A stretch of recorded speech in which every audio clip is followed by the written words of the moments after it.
Salut à tous, content de vous retrouver aujourd'hui pour cette nouvelle vidéo au potager. On est mi-juillet passé, on va pouvoir faire un petit bilan des cultures en cours, les semis que je fais actuellement et comment évoluent les plantations.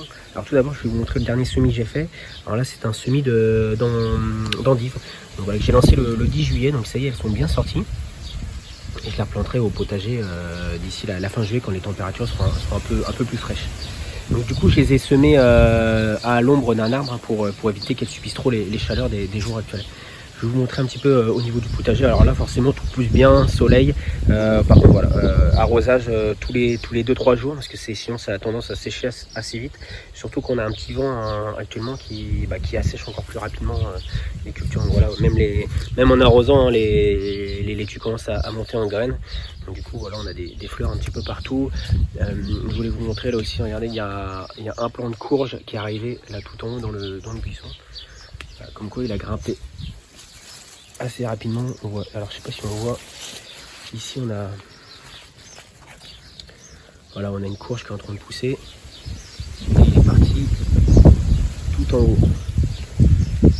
Alors voilà, là il me reste encore quelques patates sous foin ici à récolter. Au niveau de la structure, ça y est, les haricots commencent à arriver tout en haut, donc ils vont commencer à faire le tour. Donc voilà, on pourra bientôt passer à l'ombre dans la structure. Voilà, il y a aussi des plants de courges, là c'est des courges sucrines du Berry. Au niveau des concombres, alors je vous montre, j'avais un petit peu d'odium qui commençait à s'installer parmi les concombres. Là on en voit, il y en a deux là. Du coup, ce que j'ai fait, c'est que je suis venu couper les feuilles qui étaient vraiment atteintes. Et pour les autres, je suis venu asperger avec un vaporisateur du bicarbonate. Donc j'ai mis une cuillère à soupe de bicarbonate pour 1 litre d'eau, avec un petit peu une cuillère aussi de savon noir pour que ça fixe aux feuilles. Et voilà, j'ai fait ça il y a 2-3 jours et ça semble marcher parce que voilà, c'est en train de partir au niveau des feuilles. Donc voilà, j'utilise ça aussi en général pour le mildiou si ça arrive sur les tomates, et en général c'est assez efficace. Alors au niveau de la serre, j'ai fait une grosse taille aujourd'hui.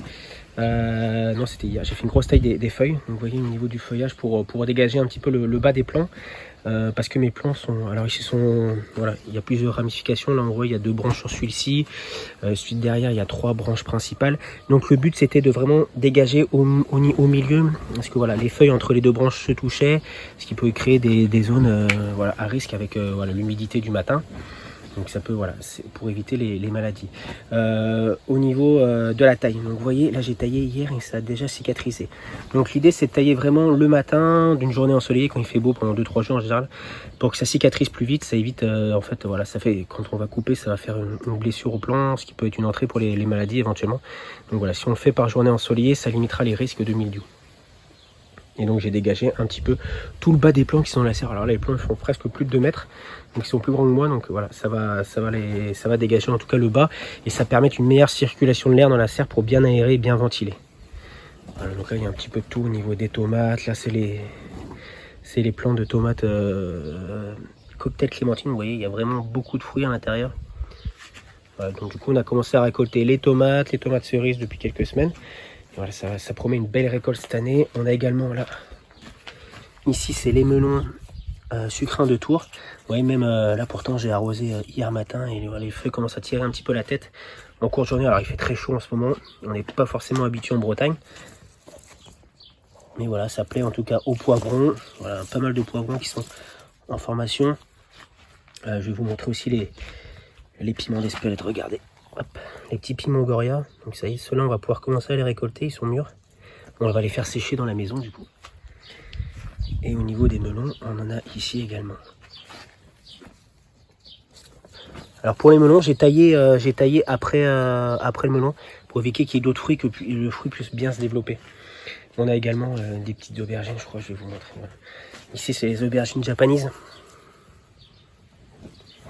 Donc ils se développent bien aussi, ils commencent à faire plusieurs fruits. Donc là pour l'instant il y a 4 fruits qui sont en développement. Donc ça promet des belles récoltes et on va pouvoir faire de la ratatouille du coup avec toutes les tomates, les aubergines, les poivrons, ça va être pas mal. Au niveau des autres semis, alors ici vous voyez c'est un petit peu à l'ombre. Du coup j'en ai profité pour mettre mes laitues là qui avaient souffert un petit peu. Donc je les ai mis dans un bac avec de l'eau, j'ai fait pareil pour les fraisiers, une partie des fraisiers qui est là. Et à côté je vous avais montré, j'avais lancé les choux pak choy. On a également des petits plants de coriandre que je vais bientôt replanter au potager. Et j'attends que la grosse vague de chaleur passe comme. Et pareil pour les pak choy. J'attends encore quelques jours avant de les mettre dans le potager parce que là il fait vraiment trop chaud pour les planter. Et ensuite pour la suite du potager, voilà, il y a tout qui se développe bien là, voilà, les haricots, bon, ils ont commencé à dépasser la hauteur de la structure. Donc ça y est, on va en avoir, la récolte va commencer à partir de la semaine prochaine. Et là c'est des haricots phénomènes. Mais voilà, il y a plusieurs variétés de haricots. Ici il y a mes petits poireaux que j'avais plantés il y a une petite dizaine de jours. Il faut que je fasse un arrosage au purin d'ortie pour booster un petit peu. Au niveau ça y est, les tomates commencent à dépasser les tuteurs. Et au niveau des courgettes, ouais, j'ai peut-être mis beaucoup de plants cette année parce que voilà, j'en ai mis 4-5. Voilà, ça fera ça, les voisins seront contents. Donc, voilà, là, ici on a les courgettes vertes. Là on a un autre plant de courgettes vertes, mais on a aussi ici les courgettes jaunes. Là c'est plutôt la partie de plants de concombre avec à côté ici les patates douces. Et à cet endroit là, donc c'est une planche que je suis en train de retravailler. Donc j'avais mes échalotes, donc j'avais mis 750 grammes d'échalotes en janvier. Là j'ai fait la récolte la semaine dernière. J'ai mis ça à sécher sur la terrasse pendant 2-3 jours, donc ça sèche rapidement avec le temps qu'on a en ce moment. Et j'ai récolté à peu près 6 kg, donc voilà, on va être autonome cette année en échalote encore. Donc voilà, vous voyez, c'est une toute petite parcelle. Donc là je repasse un petit coup de groulinette, je vais venir ajouter du compost. Et on va pouvoir derrière enchaîner avec du pat choy et de la laitue sur cette planche là. Donc voilà pour la partie potager, deuxième partie potager. Et je vais vous montrer, voilà. Là il fait comme quoi il fait bien chaud, même les courges tirent un petit peu la tête en journée. Mais alors c'est pas grave, hein. Si vous avez les feuilles qui sont voilà, comme ça en journée, c'est normal, c'est à cause de la chaleur. Normalement à la tombée en fin de soirée, le feuillage doit reprendre normalement. Voilà, c'est juste parce que pour se protéger de la chaleur.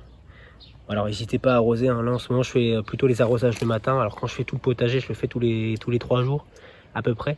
Ça me prend une petite heure quand même, mais voilà, j'essaye de faire ça assez tôt le matin. Comme ça les plants bénéficient au maximum de l'eau, parce que si on le fait le soir, voilà, ça peut, vu que la température baisse aussi, ça peut créer une zone humide en fait autour du plant, et ce qui pourrait être propice aux maladies. Donc voilà, plutôt le matin si vous pouvez. Bon, après le soir c'est mieux, mais pas à faire en journée par contre. Et je vous montre les derniers plants qu'on avait plantés il y a 15 jours, je crois, si je me souviens bien. C'est les haricots Saint-Esprit, donc voilà, qui sont sortis. Donc je suis venu mettre un petit filet par dessus. Là j'ai un petit peu de navets et des betteraves au milieu. J'ai mis un filet dessus pour les oiseaux en fait, parce que sinon ils viennent gratter en général dans mes bacs. Donc voilà, le filet les empêche de passer. Je crois que des fois aussi il y a des chats qui viennent. Donc voilà pour cette petite vidéo aujourd'hui. J'espère que ça vous a plu. N'hésitez pas à laisser un commentaire et à me dire ce que vous faites actuellement au potager, si ça se passe bien pour vos cultures. Moi je suis un petit peu à la bourre au niveau des tournesols. Vous voyez, ils sont pas encore en fleurs. Mon premier semis s'était fait dévorer par les limaces. Donc voilà, j'en ai relancé un. Mais ça devrait pas tarder. On a du géant et des tournesols rouges aussi. Je vous montrerai ça. Ah si, puis voilà. Les petites fleurs. Les cosmos et les dahlias qui sont arrivés aussi. Voilà, bon, j'ai fait un petit peu de rallonge sur la vidéo.